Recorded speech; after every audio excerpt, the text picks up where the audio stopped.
আজকে আমরা আমাদের কোনো প্রতিনিধি আজকে আসতে পারেননি। আমরা ডেফিনেটলি তাদের আসার জন্য আমন্ত্রণ জানিয়েছিলাম, কিন্তু আজকে তারা কোনো প্রতিনিধি পাঠাতে পারেননি।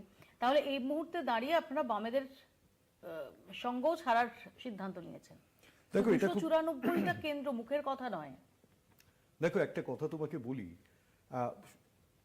সময়ের সাথে সাথে খুব স্বাভাবিক সাধারণ কর্মীদের একটা রাজনৈতিক দল তার এক্সিস্টেন্সকে নিয়ে সবসময় ভাবেন। এটা নিয়ে কোনো সন্দেহ নেই যে আজকে অধীর রঞ্জন চৌধুরী, শুভঙ্কর সরকারের মতো নেতৃত্ব এবং দীর্ঘদিনের রাজনীতিক এরা আমাদের দলে আছেন।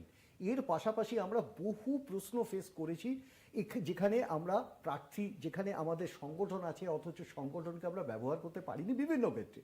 আমরা যার জন্য ওপিনিয়ন নিয়েছিলাম, এবং আজ থেকে না, আমাদের এই প্রক্রিয়াটা শুরু হয়েছে গত 8 মাস আগে, এবং প্রত্যেকটা একেবারে প্রান্তিক স্তরে কর্মীদের কাছ থেকে আমরা ওপিনিয়ন নিয়েছিলাম।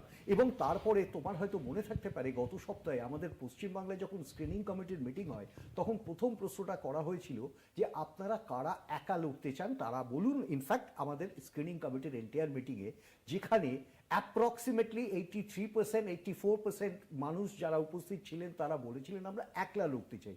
কিছু সম্মানের প্রশ্ন আছে এখানে, শুধু সম্মান না, সংগঠনেরও প্রশ্ন আছে।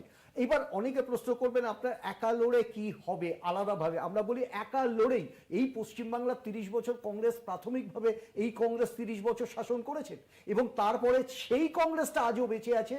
প্রায় 48 বছর হলো তার ক্ষমতা নেই।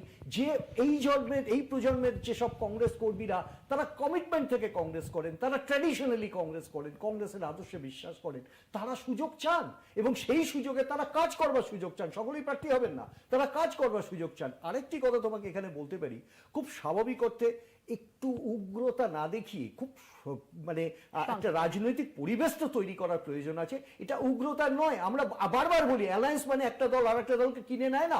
We are not suppose to take the command from any party.